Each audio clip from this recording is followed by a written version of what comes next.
Hey guys, welcome to Sketch Day. I'm Spencer, where every day I give you something new and hopefully interesting about sketching. Today we're going to do something really fun. We're going to compare these two things, digital ballpoint pen and a real ballpoint pen. But before we begin, I want you to hit that subscribe button, turn on alerts, or YouTube just won't let you know when I post new stuff. Say hi on Instagram. I'm at sketchaday.com. And be sure to go to sketchaday.com/newsletter to sign up for my newsletter so you can get this free super sketch tip guides full of awesome information that I've collected over my career and throughout the years. So I'm going to be using Procreate 5 as well as a ballpoint pen and regular printer paper. So if you have that, go ahead and grab it. If not, that's okay. It might just give you some interesting information about digital sketching and how my brushes work as compared to the real thing. So with that, let's get started. I'm just gonna sketch a simple key fob. And that's the thing that you might find when you are trying to open your car. You know, something about yay big. It's got 3 buttons typically, open, close, panic, and maybe some other programmable button. As well as a key that flips out sometimes. So with that, I kind of have an idea in my head of what I want to do.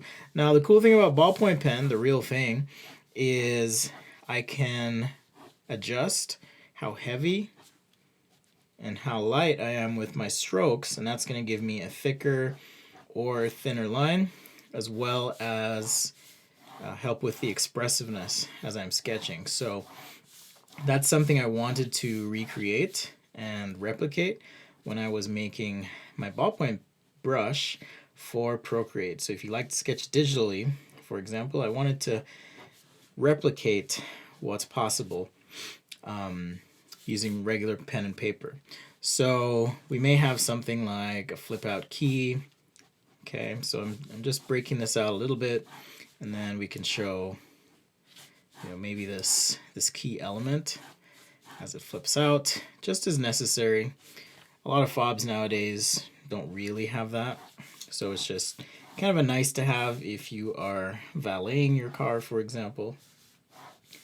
Sketching in a little offset here for where we might have those buttons. Gives your fingers rather a nice place to land. And one of the things I like to do if I'm designing something like this that has an island of buttons is if there is a button that is meant to be, you know, the most frequently used or more important, you can raise that one up just a little bit and then transition to the other buttons so that it's easy to find without looking and you kind of know what's what. So let's say our unlock button is a little bit raised, and we've got maybe 2 more buttons that are programmable on this key fob, like so. And just for kicks, maybe some chrome.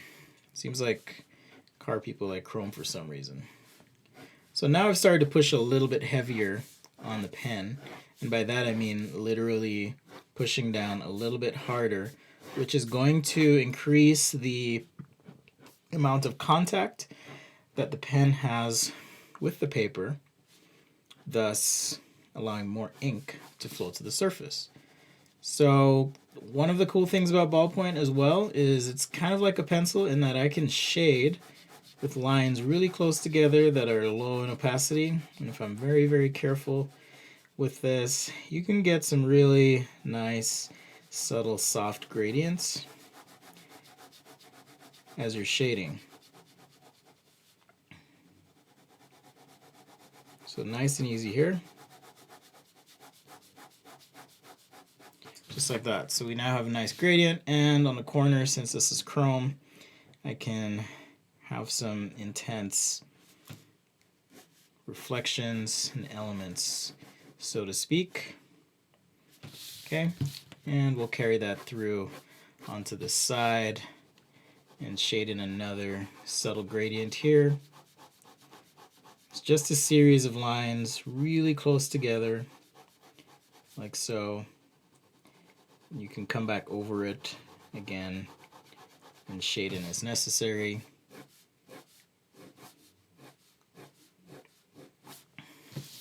Just like that. We're almost there. And I'll show you the difference with doing it this way and digitally. All right, we have our little metal element here. I'm not going to be using marker in this sketch or any color because I just want to focus on the technique of the tool itself. In this case, the ballpoint pen, like so. And we can go ahead and shade the side of our key element here. Now I am shading not in line with the main lines on this side because visually I want there to be some contrast in the line direction so that it does read as a secondary surface. Okay, but again, just a series of lines progressively spaced next to each other, or consistently spaced, progressing down the side of this. And maybe I have a nice little slot here for my key, some unique pattern. Okay, it's typically how they look. If you are a key fob designer, my apologies if I'm butchering this. I'm just going by what I know in my head and what I've seen. So feel free to light up the comments if you design these day in, day out and I've completely botched it. All right, and then just across the surface on the top, a few light lines like so, just to indicate that this is, you know, perhaps a reflective surface on the top. We've got some elements here reflecting, nice gradient again, and we can beef up the outside in terms of line weight. Again, same tool, and just by applying heavier or lighter pressure, we can get pretty decent variation in value, in line weight, and emphasis throughout the sketch. Pretty cool and versatile tool.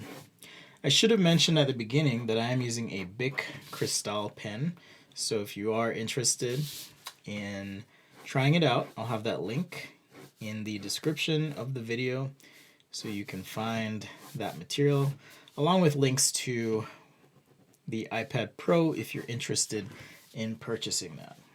Okay, so there we've got our key fob. We've got two different materials on the top. We've got some chrome-like stuff happening up here. Probably could work on this a bit more, but I'm going to leave it be. And then we've got our buttons, and I'm just going to put some squiggles on the buttons just to indicate that they are, you know, some sort of control.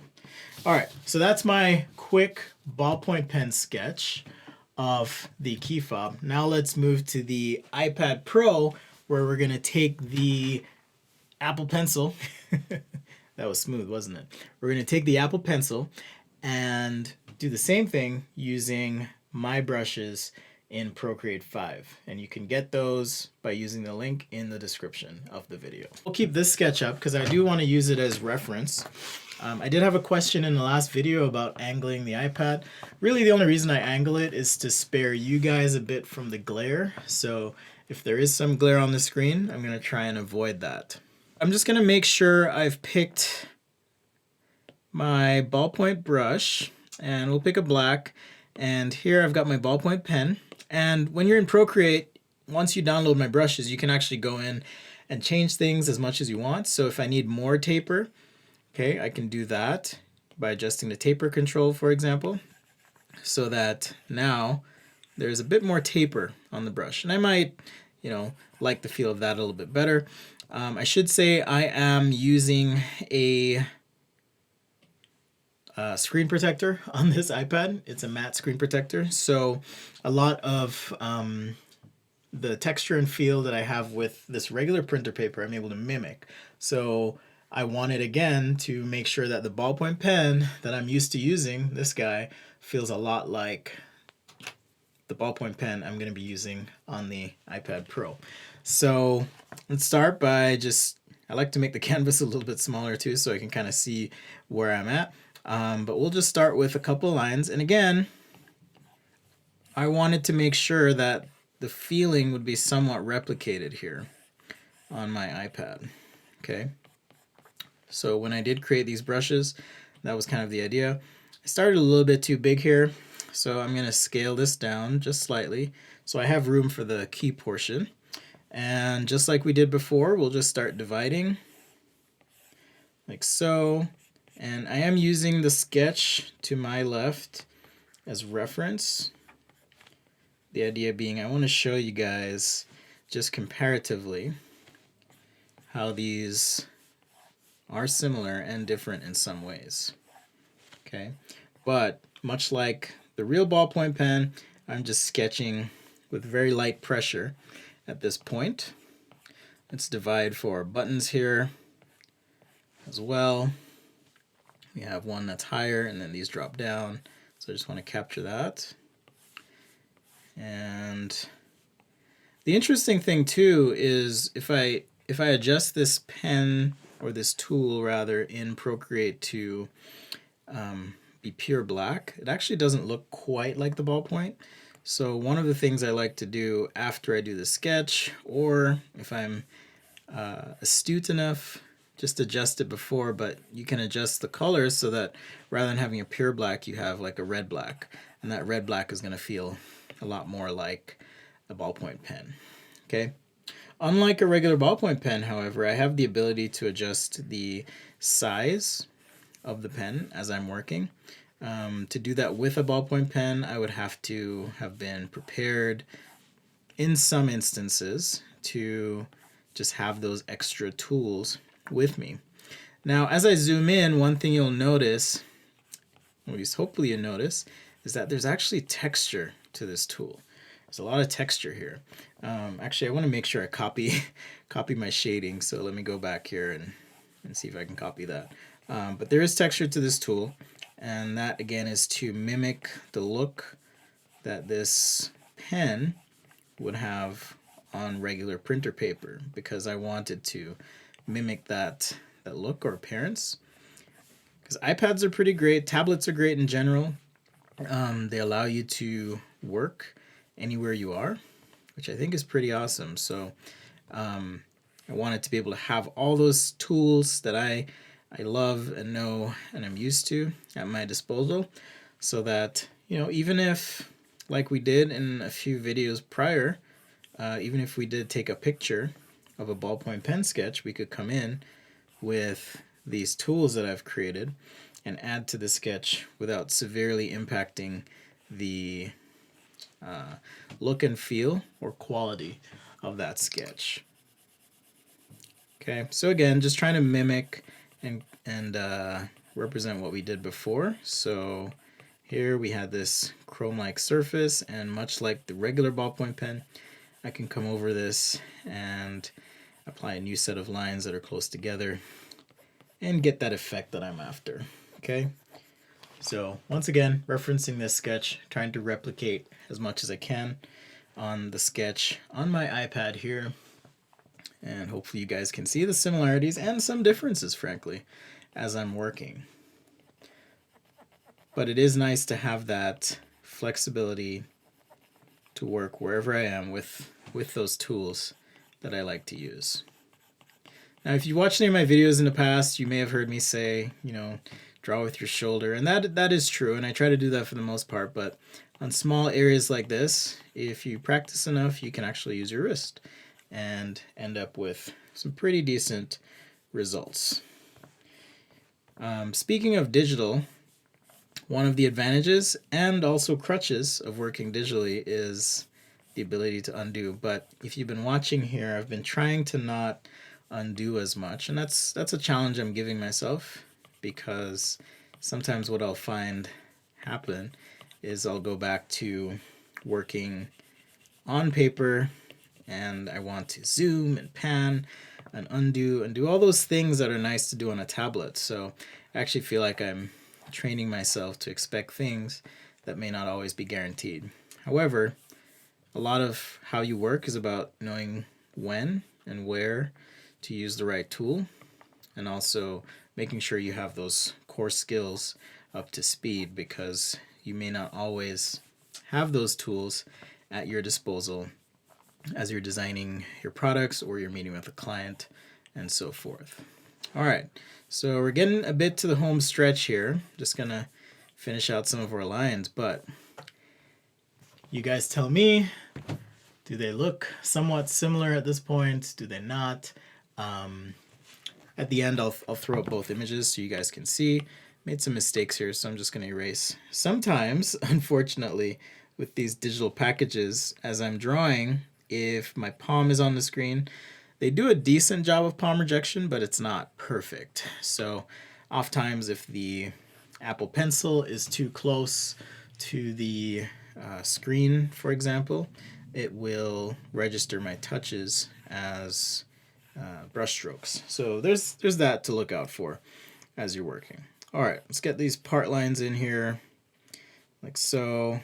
Maybe a little bit of shading, well, a little something different than we did in the initial sketch. We had our logo right here. Yes, I could rotate the canvas, but this is kind of force of habit, where I am rotating the iPad instead. But cool thing is, it is small enough and light enough that I can almost treat it like a pad of paper. Pretty cool. Get some shading in there, and then let's work on our key section. So just work on my outlines, like so. And let's see if we can get our path in somewhat similar. This probably won't be perfect as far as the path goes for the key to travel, but that's okay.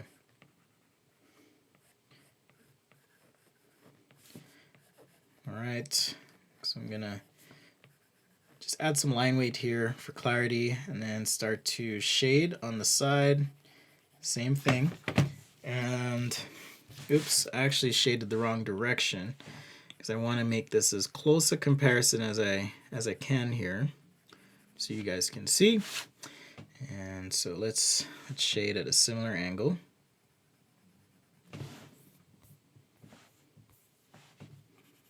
Like so.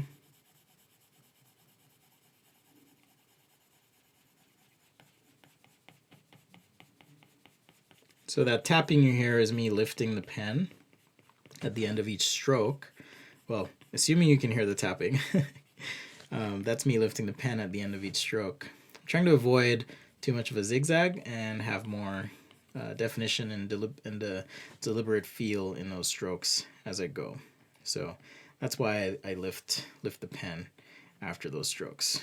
Okay, so now let's get some of these reflection bits in, a couple more lines, clean this up. Like I said, I can adjust the size of the tip of the pen, which I can't do on paper, but it does give me the ability to kind of quickly get my outside line as I need it to be outlined while I'm drawing. Okay, just by changing the size of that brush. So a couple more lines here.